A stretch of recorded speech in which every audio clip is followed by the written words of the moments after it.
ओम श्री साई नाथाय नमः।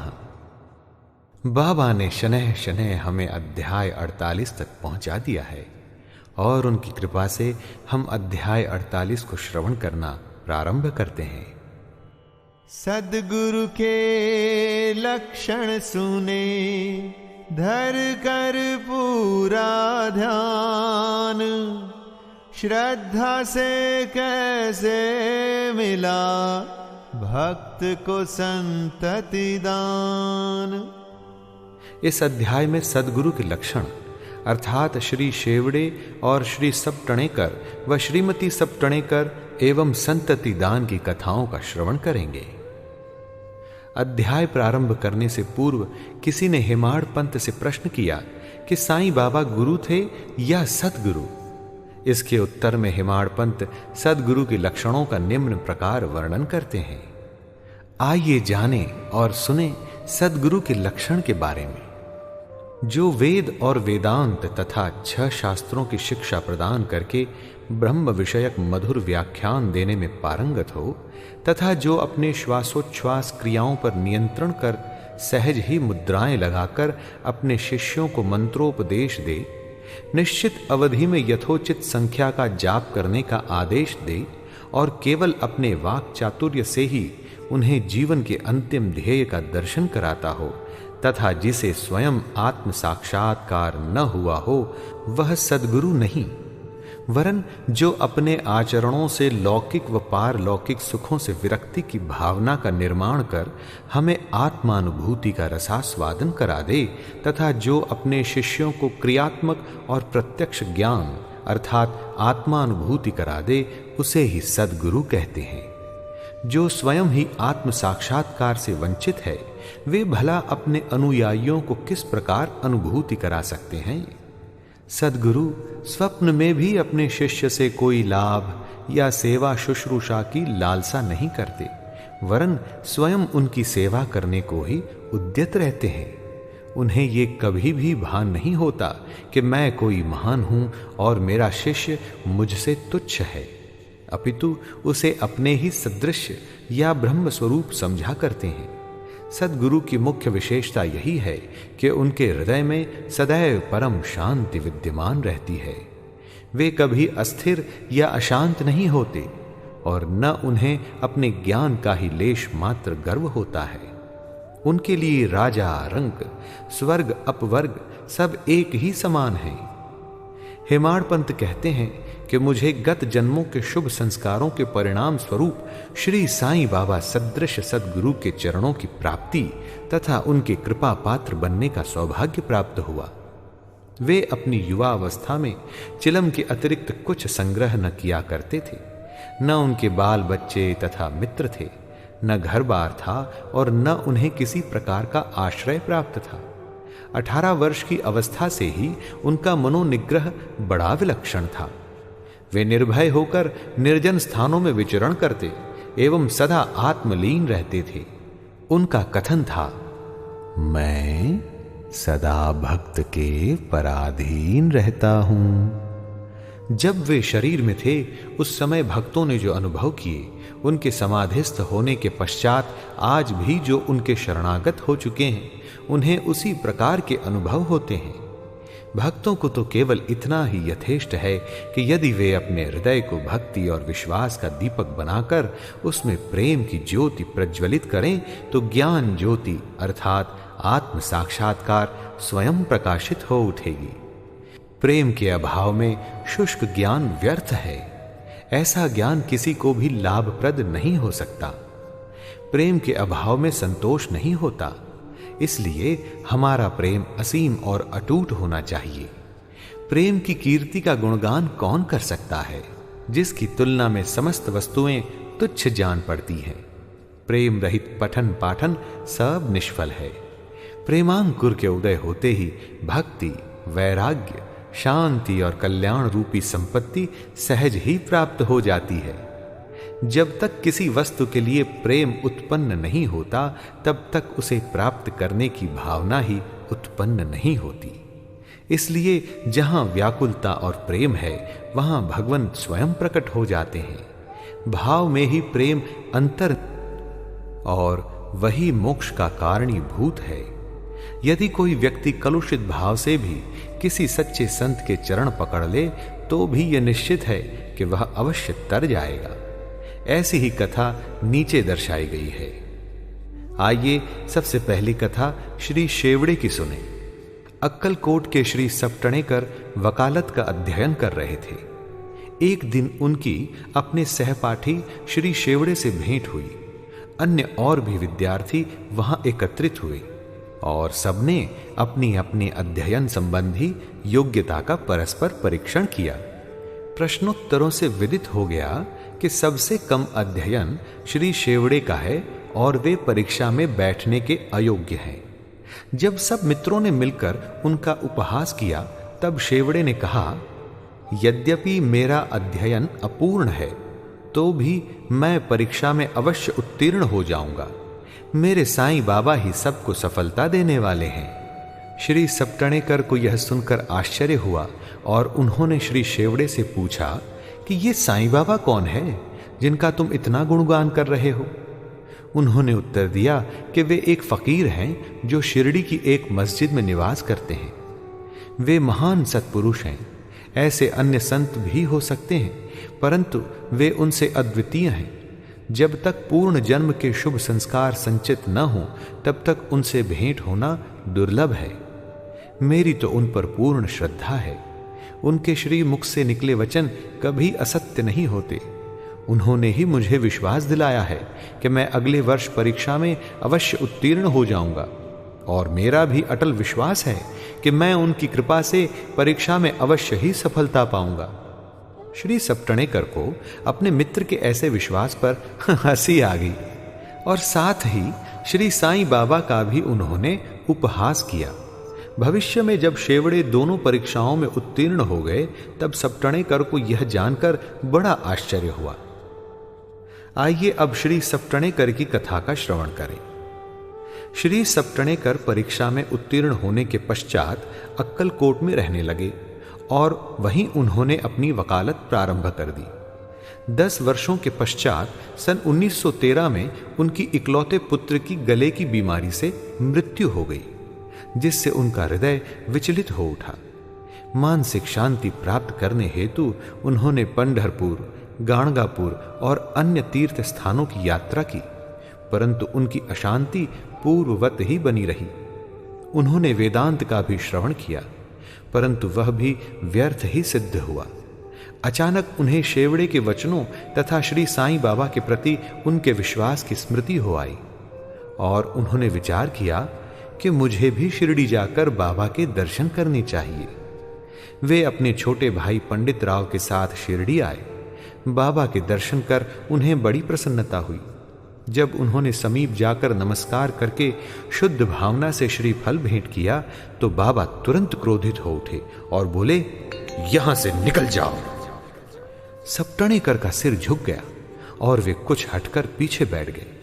वे ये जानना चाहते थे कि किस प्रकार उनके समक्ष उपस्थित होना चाहिए। किसी ने उन्हें बाला शिंपी का नाम सुझा दिया। सप्टणेकर उनके पास गए और उनसे सहायता करने की प्रार्थना करने लगे। तब वे दोनों बाबा का एक चित्र मोल लेकर मस्जिद को आए। बाला शिंपी ने अपने हाथ में चित्र लेकर बाबा के हाथ में दे दिया और पूछा कि ये किसका चित्र है। बाबा ने सप्टणेकर की ओर संकेत करके कहा, ये तो मेरे यार का है। ये कहकर वे हंसने लगे और साथ ही सब भक्त मंडली भी हंसने लगी।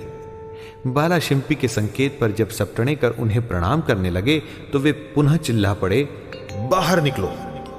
सप्टणेकर की समझ में नहीं आता था कि वे क्या करें। तब वे दोनों हाथ जोड़कर प्रार्थना करते हुए बाबा के सामने बैठ गए, परंतु बाबा ने उन्हें तुरंत ही बाहर निकलने की आज्ञा दी। वे दोनों बहुत ही निराश हुए। उनकी आज्ञा कौन टाल सकता था।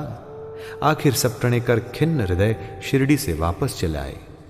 उन्होंने मन ही मन प्रार्थना की, हे साईं, मैं आपसे दया की भिक्षा मांगता हूं। कम से कम इतना ही आश्वासन दे दीजिए कि मुझे भविष्य में कभी न कभी आपके श्री दर्शनों की अनुमति मिलेगी।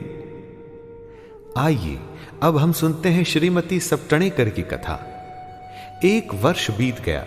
फिर भी उनके मन में शांति न आई। वे गाणगापुर गए, जहां उनके मन में अशांति और अधिक बढ़ गई। अतः वे माढ़े गांव विश्राम के लिए पहुंचे और वहां से ही काशी जाने का निश्चय किया।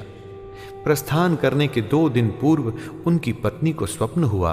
वह स्वप्न में एक गागर ले लक्कड़ शाह के कुएं पर जल भरने जा रही है।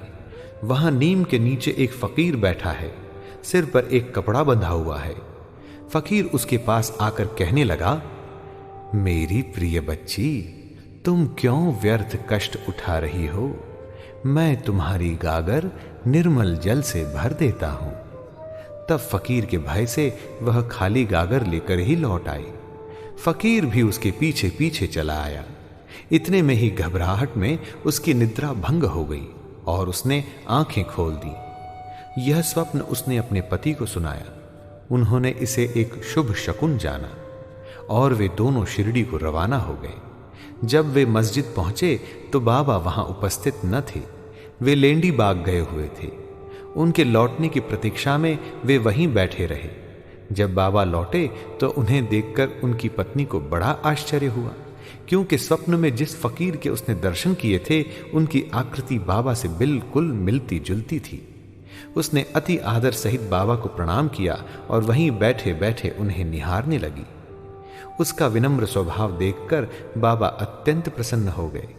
अपनी पद्धति के अनुसार वे एक तीसरे व्यक्ति को अपने अनोखे ढंग से एक कहानी सुनाने लगे। मेरे हाथ, उदर, शरीर तथा कमर में बहुत दिनों से दर्द हुआ करता था। मैंने अनेक उपचार किए, परंतु मुझे कोई लाभ न पहुंचा। मैं औषधियों से ऊब उठा, क्योंकि मुझे उनसे कोई लाभ नहीं हो रहा था। परंतु अब मुझे बड़ा अचंभा हो रहा है कि मेरी समस्त पीड़ाएं एकदम ही जाती रहीं। यद्यपि किसी का नाम नहीं लिया गया, परंतु यह चर्चा स्वयं श्रीमती सप्टणेकर की थी। उनकी पीड़ा, जैसा बाबा ने अभी कहा, सर्वथा मिट गई और वे अत्यंत प्रसन्न हो गई। आइए अब सुनते हैं संतति दान की कथा। तब श्री सप्टणेकर दर्शन के लिए आगे बढ़े, परंतु उनका पूर्वोक्त वचनों से ही स्वागत हुआ कि बाहर निकल जाओ। इस बार वे बहुत धैर्य और नम्रता धारण करके आए थे। उन्होंने कहा कि पिछले कर्मों के कारण ही बाबा मुझसे अप्रसन्न हैं और उन्होंने अपना चरित्र सुधारने का और बाबा से एकांत में भेंट करके अपने पिछले कर्मों की क्षमा मांगने का निश्चय किया। उन्होंने वैसा ही किया भी, और अब जब उन्होंने अपना मस्तक उनके श्री चरणों पर रखा तो बाबा ने उन्हें आशीर्वाद दिया। अभी सप्टणेकर उनके चरण दबाते हुए बैठे ही थे कि इतने में एक गडेरिन आई और बाबा की कमर दबाने लगी। तब वे सदैव की भांति एक बनिए की कहानी सुनाने लगे। जब उन्होंने उसके जीवन के अनेकों परिवर्तन तथा उसके इकलौते पुत्र की मृत्यु का हाल सुनाया तो सप्टणेकर को अत्यंत आश्चर्य हुआ कि जो कथा वे सुना रहे हैं वो तो मेरी ही है। उन्हें बड़ा अचंभा हुआ कि उनको मेरे जीवन की प्रत्येक बात का पता कैसे चल गया। अब उन्हें विदित हो गया कि बाबा अंतर्यामी हैं और सबके हृदय का पूरा पूरा रहस्य जानते हैं। ये विचार उनके मन में आया ही था कि गडेरिन से वार्तालाप चालू रखते हुए बाबा सप्टणेकर की ओर संकेत करके कहने लगे, ये भला आदमी मुझ पर दोषारोपण करता है कि मैंने ही इसके पुत्र को मार डाला। क्या मैं लोगों के बच्चों के प्राण हरण करता हूं? फिर ये महाशय मस्जिद में आकर अब क्यों चीख पुकार मचाते हैं? अब मैं एक काम करूंगा, अब मैं उसी बालक को फिर से इनकी पत्नी के गर्भ में ला दूंगा। ऐसा कहकर बाबा ने अपना वरद हस्त सप्टणेकर के सिर पर रखा और उसे सांत्वना देते हुए कहा, ये चरण अधिक पुरातन तथा पवित्र हैं। जब तुम चिंता से मुक्त होकर मुझ पर विश्वास करोगे तभी तुम्हें अपने ध्येय की प्राप्ति हो जाएगी। सब टणे का हृदय गदगद हो उठा। तब अश्रुधारा से उनके चरण धोकर वे अपने निवास स्थान पर लौट आए और फिर पूजन की तैयारी कर नैवेद्य आदि लेकर वे सपत्नीक मस्जिद में आए। वे इसी प्रकार नित्य नैवेद्य चढ़ाते और बाबा से प्रसाद ग्रहण करते रहे। मस्जिद में अपार भीड़ होते हुए भी वे वहां जाकर उन्हें बार बार नमस्कार करते थे। एक दूसरे से सिर टकराते देखकर बाबा ने उनसे कहा, प्रेम तथा श्रद्धा द्वारा किया हुआ एक नमस्कार ही मुझे पर्याप्त है। उसी रात्रि को उन्हें चावड़ी का उत्सव देखने का भी सौभाग्य प्राप्त हुआ और उन्हें बाबा ने पांडुरंग के रूप में दर्शन दिए। जब वे दूसरे दिन वहां से प्रस्थान करने लगे तो उन्होंने विचार किया कि पहले दक्षिणा में बाबा को 1 रुपया दूंगा। यदि उन्होंने और मांगे तो अस्वीकार करने के बजाय 1 रुपया और भेंट में चढ़ा दूंगा। फिर भी यात्रा के लिए शेष द्रव्य राशि पर्याप्त होगी। जब उन्होंने मस्जिद जाकर बाबा को 1 रुपया दक्षिणा दी तो बाबा ने भी उनकी इच्छा जानकर 1 रुपया उनसे और मांगा। जब सप्तणेकर ने उसे सहर्ष दे दिया तो बाबा ने भी उन्हें आशीर्वाद देकर कहा, यह श्रीफल ले जाओ और इसे अपनी पत्नी की गोद में रखकर निश्चिंत होकर घर जाओ। उन्होंने वैसा ही किया और 1 वर्ष के पश्चात ही उन्हें एक पुत्र प्राप्त हुआ।